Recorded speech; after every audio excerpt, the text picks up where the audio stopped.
Good evening, friends of the inner sanctum. This is your host to welcome you through the portals of the squeaking door for another delightfully horrible half hour with a delicious assortment of obnoxious people. Friends, I've just come from a formal dinner that was given by the Society for the Prevention of People to raise money to buy a blood bank for toothless vampires. All the gay ghouls in town were there. As for the first course, they served an ectoplasm salad with astral dressing. But the best part of the evening was the entertainment. They had a ballet of dancing skeletons doing a rumba to the beat of their own bones. It made everybody grin from ear to ear. Wouldn't you have liked to have been there?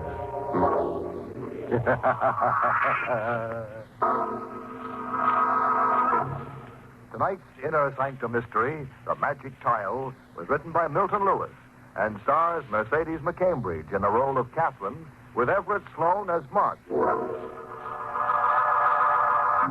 All right, friend. Let's get dreadful. Now, remember, don't scream back at the radio. It won't do you any good. All set. Then listen as we hear Catherine Brine tell us this story in her own words.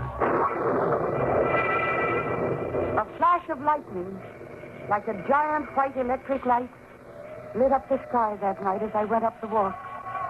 And Brine Mansion looked like a huge gabled tomb standing there on the hill, its towers, two huge skeleton arms, stretching up into the black, sullen sky.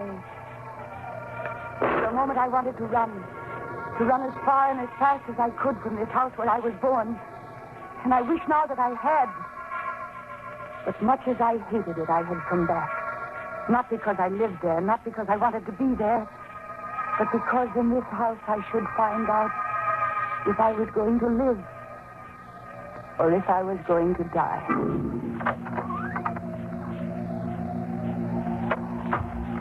I let myself in quietly and made my way to the living room. Then there was a rustling of skirts, and my mother suddenly appeared in the dim, shadowy light.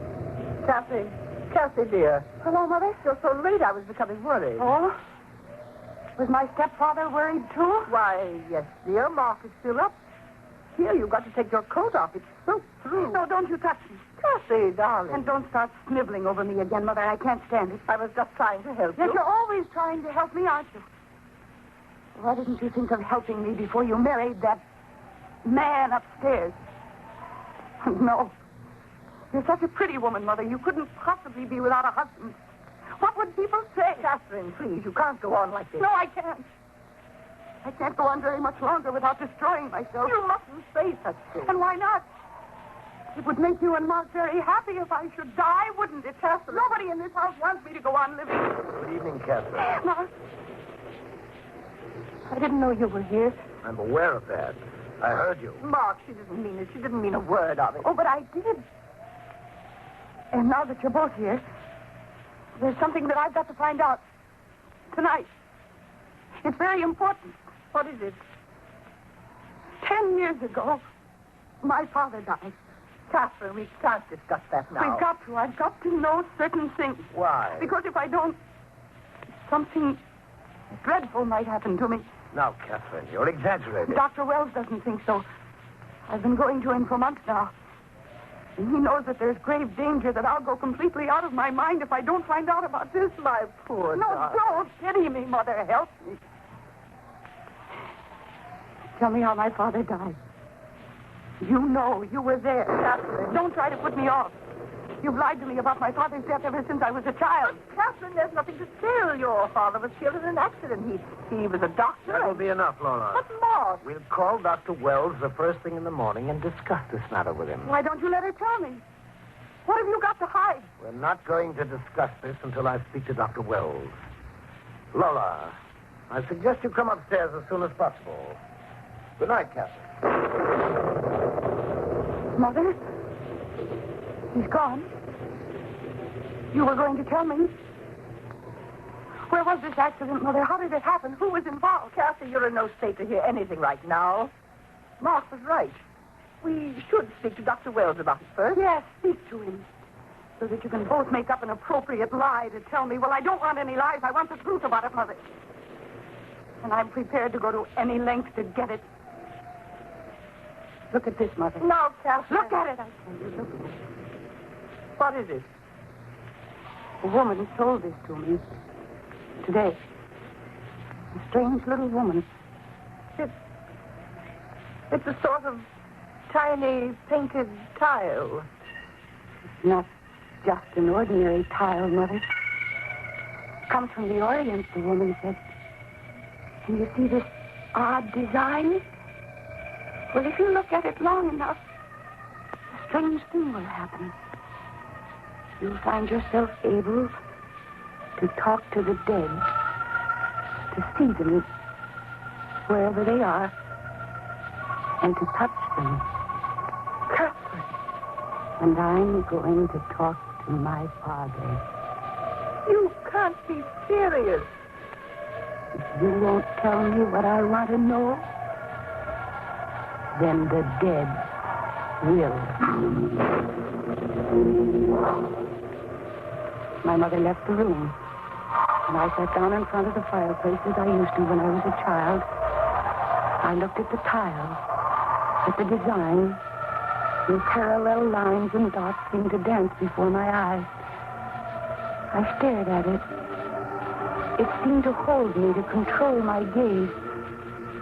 And then almost at once I felt an icy chill in the air, and the design vanished. In its place, there was black, infinite space filled with shadows, and still shadows beyond shadows. And then I noticed a speck of gray come out of the blackness. A strange, sulphurous odor, and it came toward me. At first very slowly, and gradually faster and faster, as though it were coming to me through endless years of space. Suddenly there was an ear-shattering thunderclap. A streak of lightning zigzagged through the room in an insane dance. And then I heard the front door close. I heard footsteps approaching. I turned around, faced the doorway, and then I saw him. Don't scream. Who are you? You're Kathy Brine. You know me? I did, 10 years ago. How strange this house has become. As though deep in the heart of it, something started to rot and decay. It was not like this when I saw it last. Where did you come from? Tell me, how do I appear to you? How you appear? Yes, please. You have white hair, a white beard, but your eyes. No, it can't be. What can't be?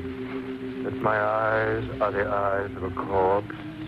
That I look more like a dead man than a living one? Yes. That should not be so strange.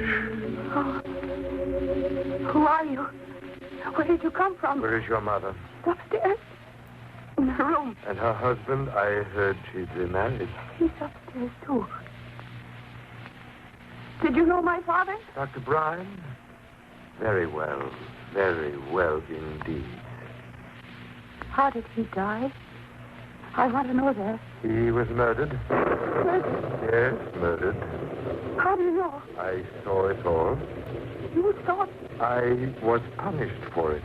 You murdered him? No. I did not kill him. He was the only friend I had in the world. That's why I came back here tonight, you see. Didn't you ever know how your father died? No. Would you like to know? Yes, more than anything in the world. He was the kindest of men. And that's what led to his destruction. He took a man under his care, a man who'd been given up as a raving maniac. And rather than see this man placed in an institution, he kept him in the guest cottage of his house. Wait. I remember now. That man was a poet. Yes. His name was Dennis D'Amour. Your father believed this man was a great poet and struggled to save him. Did this man murder my father? No. One evening, when your father came in to treat Damore, there was a third man in the darkened cottage. This man leaped at your father and drove a knife into his back. The poor madman, frightened, ran over the countryside until he was caught by the police. And he was charged with the murder of your father. You said that you saw all of this. I did. Then you're the madman, Dennis Damore. Your dad? Perhaps I am. Oh. And the murderer. Who was the person who murdered my father? You know him quite well. He's the man who's now married to your mother, Mark Weldon. Can you prove this? Your father is the only one who can prove this. My father? Can you bring my father back here? Bring him back? You came back. If you could only bring him and prove this. Prove it? Perhaps I can. Perhaps I will bring him back tonight. Just then there was a tremendous thunderclap, and the electric light failed. I tried to see him by the firelight, but he wasn't in the room. I ran to the door, stumbling over furniture in the darkness and screaming for him to wait. I opened the front door, but he wasn't there. So when I came back into the living room, my mother was there, and with her was Mark Weldon. Chelsea, we heard you screaming. Did you, Mother? What happened? I found out how my father died. Really? How? He was murdered. Did you tell her anything? No, not a word, Mark, I swear. Chelsea, how did you find out? I told you how I'd find out. That tile? Yes, that tile, Mother. It worked. That's impossible. Of course you'd say that. But I discovered tonight that you, Mark, you murdered my father. You cleverly arranged that a poor patient of his named Dennis Damore would be arrested for the crime that you committed. Who told you this? Dennis Damore. Damore? Was he here? Yes. And he told me everything. And you believed him? Why shouldn't I? Why, the man's a maniac. I don't know how he ever got here. He should be at the State Institution for the Criminally Insane. Number, please. Hello, operator. Will you put through a call to the State Institution for the Criminally Insane at Blyton? I wish to speak to whomever is in charge. And call me back as soon as you get them. It's urgent. Yes, sir, I understand. Thank you. Catherine, you actually claim you spoke to this man? Yes, Mark. And he told me that he saw you murder my father. You're lucky you escaped with your life. The man's a homicidal maniac. I find it shocking that you should even begin to believe this fantastic story. But it seems to be true, Mark, doesn't it? My father was murdered, and Dennis Damore was sent away for the crime. Yes, that part of it is true, but to accuse me? He not only accuses you, Mark, but he's going to prove it. How? By bringing my father back here. Laura, we've tolerated her in this house for... Hello. Hello, this is Dr. King, night supervisor of State Institution. Oh, hello. This is Mark Weldon speaking. Has one of your patients, Dennis Damore, escaped? Dennis Damore, the poet? That's right, a homicidal maniac. Well, he hasn't escaped, Mr. Weldon. He was one of the patients who was killed in a fire that broke out in this place 2 years ago. What's that? Well, didn't you hear me? Yes. Yes, I heard you. Thank you. Goodbye. Mark, what is it? Dennis Damore. He's dead. He was killed 2 years ago.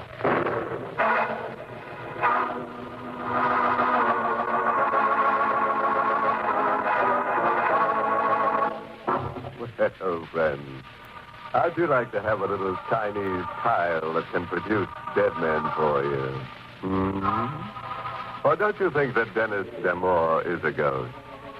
Maybe you think he's just an old pop-eyed poltergeist. Well, we'll know in a moment, as we hear Catherine Bryan tell us the second half of her weird story. My stepfather's hand trembled as he hung up the phone. Even in the red glow of the firelight, I could see that his face had suddenly turned snow white. My mother said nothing, But she stared at him as he went to the desk and lit one of the kerosene lamps which we use when the electricity fails at Bryan Mansion. It's impossible. The dead can't come back. Unless you're making up this whole thing, Kathy. Why should I invent a story like this? Because you've always been insanely jealous. You've always hated your mother for marrying me. Isn't that true, Laura? Isn't it? Yes, it's true. There. You see, Catherine? Your mother loves you. She wouldn't lie. Now, tell us the truth. You made up this whole wild tale about Dennis D'Amour, didn't you? No, Mark, I didn't invent it. Dennis D'Amour was here. He couldn't have been. He's been dead for 2 years. Then how would I know the things I told you? I don't know. That's what you've got to explain. Mark, why does this upset you so? If you didn't murder my father, what difference does it make about D'Amour? Why are you so frightened? I'm not frightened. I'm just determined to get to the bottom of this thing. What was that? Just the thunder, Mark. Laura, why are you looking at me like that? Like what? Staring at me. As though you've just seen me for the first time. Do you believe this mad story Catherine's told us? Do you think I murdered her father? I just remembered certain things, Mark. I can't help it if I think of them now. What things? Tell me what things? 2 days before the murder, you told me you were in love with me. I sent you away. I told you never to come to this house again. Yes, go on. On the night of the murder, I saw you standing in the moonlight near the guest cottage. You did?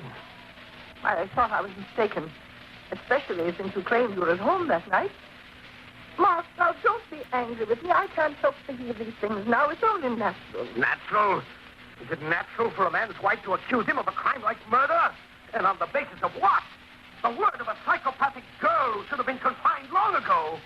She talked to a man who's been dead for 2 years. I suppose you believe that, too.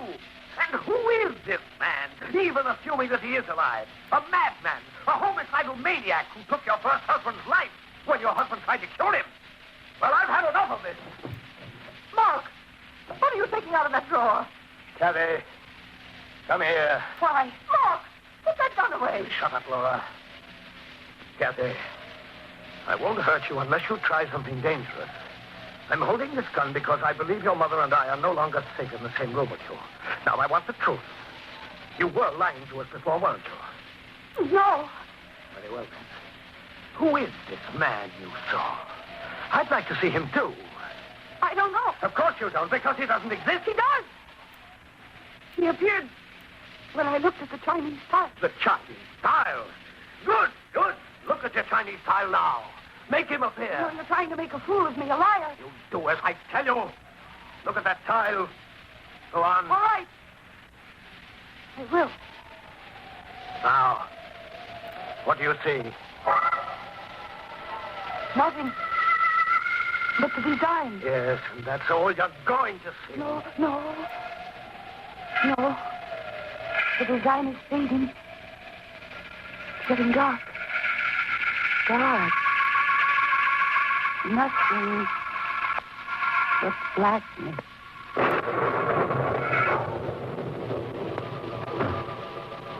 Mark, I heard the front door. Someone just came in. Yes. Those footsteps. That's just how he came in the last time. Perhaps, but I doubt it. Good evening. Oh, it is D'Amour. Do you remember me, Laura? Yes. You've changed a great deal, but it is you. Mr. Weldon, it's been 10 years since I've seen you. D'Amour. Then you're not dead. There must have been some mistake when they identified you. Not dead. You escaped. Someone must have been identified instead of you. That's the only explanation. It depends on what you choose to believe, Mr. Weldon. I brought a guest with me. My father.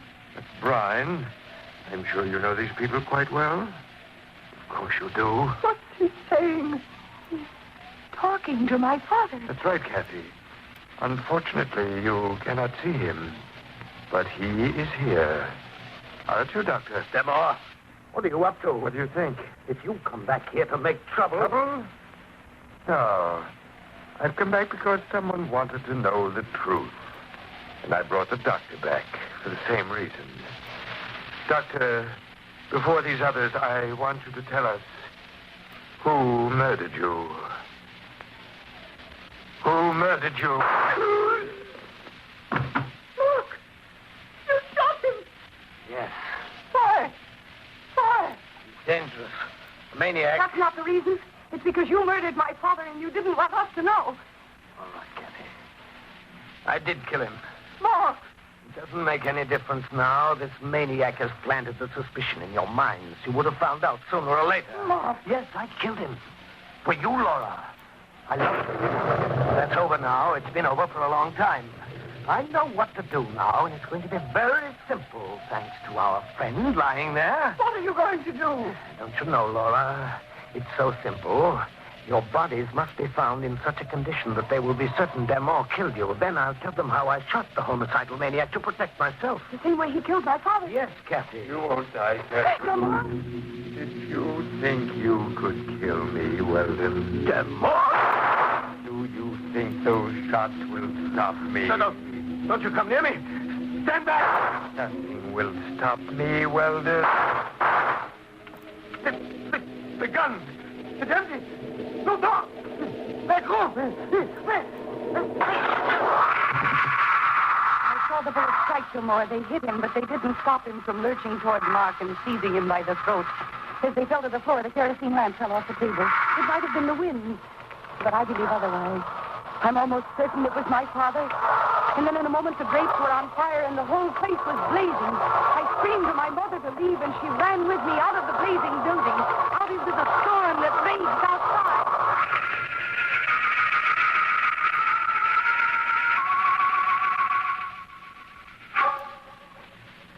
2 weeks later, my mother came into the hotel room where we were staying.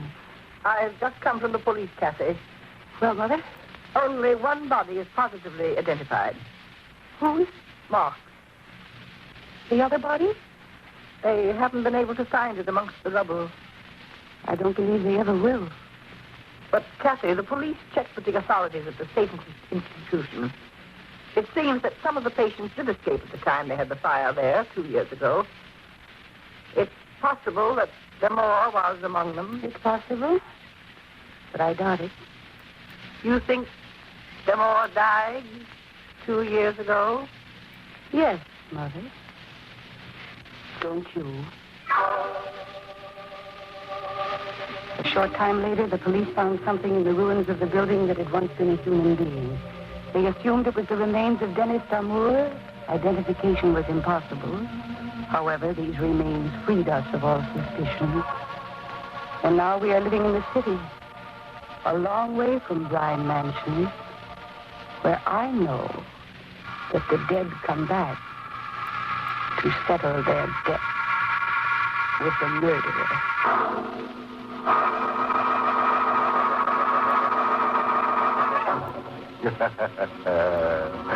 Well, friends, I guess you've met ghosts before, but I'm sure this is the first time you've ever met a crazy spook. Or don't you think Dennis Damore was a ghost? Well, you know, there's only one way to find out if ghosts really exist. Just ask one to haunt you sometime. And that, of course, brings us to the moral of this story, which is taken from the gibberings of Graveyard, the wise old lunatic who said, if you wake up screaming in the middle of the night, close the windows, don't bother the neighbors.